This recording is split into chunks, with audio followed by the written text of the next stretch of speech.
Hey, how you doing? This is Adam Post, publisher of more than 1,000 comic books and marketing expert covering woke Snow White. Woke Snow White pretends to be happy, but she's obviously not. Let's get into the story. Before we do, please be sure you are subscribed to the channel. Click the bell for notifications. Give me a thumbs up. I really appreciate you guys. Coming from Bounding Into Comics, Rachel Zegler, the woke Snow White, says she's thankful for backlash against her Snow White casting.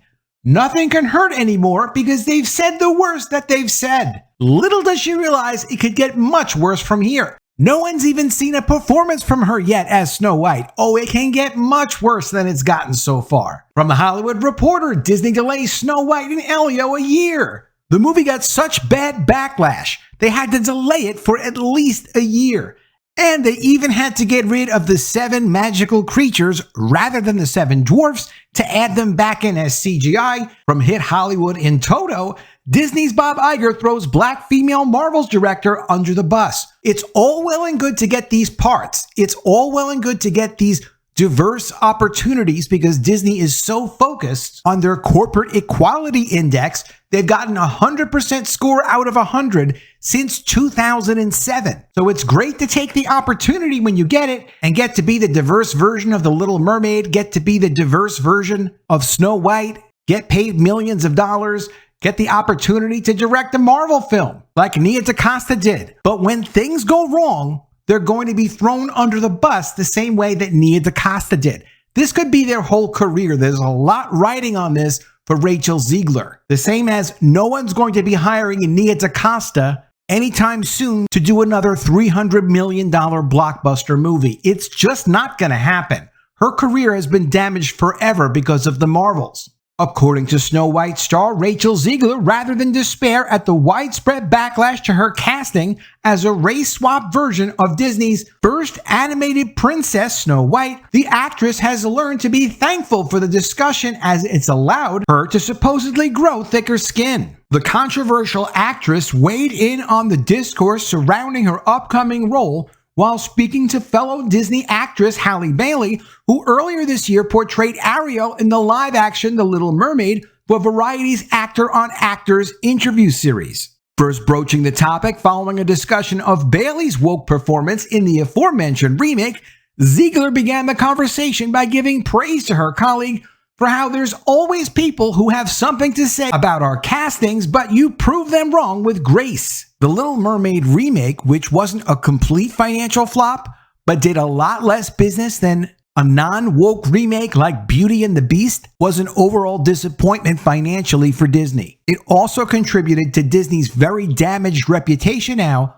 as a company that only cares about pushing agendas and not telling quality stories. Quote, "I was so inspired by the way you handled anybody who had anything to say about it, and I give you really so much credit," said Zegler. "You and I have always been kind of defenders of each other online. I would be willing to fight a little because that's who I am as a person." To this end, Zegler then asked, "There's always such chatter around it. Did you ever let it affect you at all?" "You definitely didn't publicly," to which Bailey replied, "I mean, we're sensitive, we're human beings, we're actors, like hello." Bailey then says, "I get my feelings hurt if my cat doesn't want to sit next to me," laughed Bailey. So of course, and I think that's what people don't realize when they're put in fortunate situations like us, where you're granted great opportunities and able to be seen on massive screens, like it's amazing, but I think there's a sort of disassociation. People think that they start taking you away from being a real human being that has feelings and reacts to things. So yeah, that was definitely something that I had to navigate, she continued, but it turned out to be a beautiful lesson to me just to block any naysayers or negativity out. And for me, I found that it helped me. I used it to my advantage. Like when it came to doing the long press days or even taking it into my own personal music that I was writing, like I was just using it as fuel to help me with my artistry. And you know, I think that's the only way I could get over it, as well as surrounding myself with people that love me. Turning the question to Zegler, Bailey then asserted, "The same to you. The way you are so graceful and respond and don't. It's just the most beautiful thing to see because it's hard being women under the spotlight. People are so critical and just say anything that they would never say to your face. So yeah, how has that been for you to navigate it?" In reply, Zegler admitted, Choosing thankfulness and gratefulness is choosing peace. And as much as you'd like to remind people verbally that being in the spotlight doesn't absolve you of your humanity, that you're allowed to have human moments, it doesn't necessarily do what you want it to do, and it fuels them more. So it's just as you said, the actress added. It's choosing to be present and know that they're just probably having a really hard day and I'm putting out a movie. And I feel so thankful for those moments because it started to make me feel like Teflon, that nothing can hurt anymore because they've said the worst that they've said, and you kind of just say, thank you so much for this. I have a lot of love in my life, and I'm very thankful, and we get to do our work and have that speak for itself, continued Zegler. We're making things that make people connect with one another, and there are people out there who say things that make people want to fight and not come together. Drawing their conclusion to an end, Bailey then playfully dusted her shoulders off and exclaimed, so we just stay graceful and ignore the hate. Exactly, said Zegler. However, while Zegler may now feel as if simply ignoring her haters is the most prescient strategy for navigating her career, it seems as if this indifference was a rather recent development. For example, while speaking to TheWrap in October, the actress cared so much about the public criticisms being levied against her, particularly her blatant disregard for Disney's original Snow White animated film, that she felt the need to change the narrative by painting her critics' issues as being based in misogyny rather than demand for source material respect. Quote, to young Latino performers coming up in the industry, I would tell them to know their worth and to make sure they're loud about having seats at the tables they deserve to be at, said Zegler. I have learned the hard way that we have to be fearless and loud in order to be heard and prepare for the backlash that occasionally comes with that outspokenness. And some great comments on Bounding into Comics. Every time it's about her feelings, not what she did or said. Everyone else is to blame for her problems. I'm confident she has a therapist who tells her this every session. So Zegler and Bailey were having a coping session. Both of them participated in the destruction of a classic movie, so I have sympathy for neither. You don't get to antagonize people and then cry when you face backlash. One thing she's never been accused of, being smart. You're not fooling anyone, Rachel. We all know you snowflakes melt at the first sign of hurt feelings.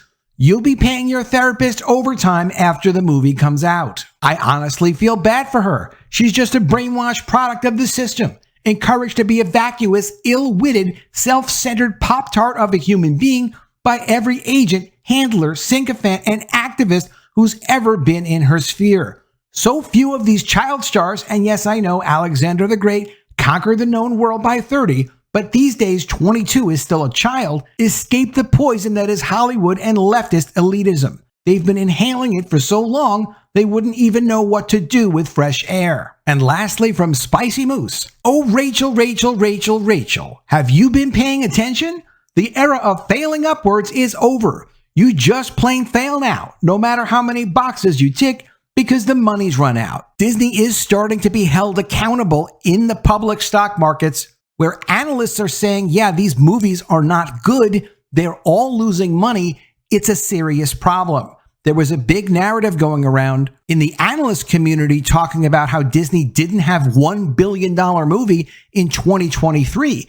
That was a record for them after several years with at least having one or more movies do $1 billion. Disney has been forced to delay movies so they don't lose as much money on each of the movies they're putting out.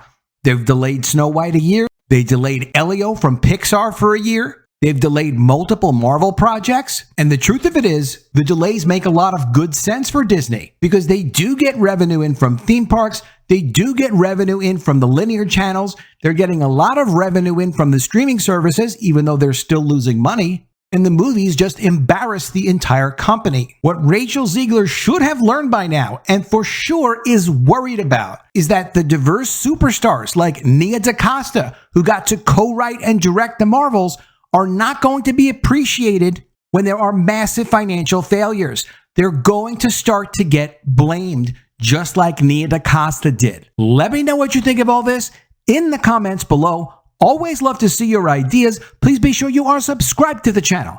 Click the bell for notifications. Give me a thumbs up, and I'll see you again soon with another video. And if I don't see you, I will miss you.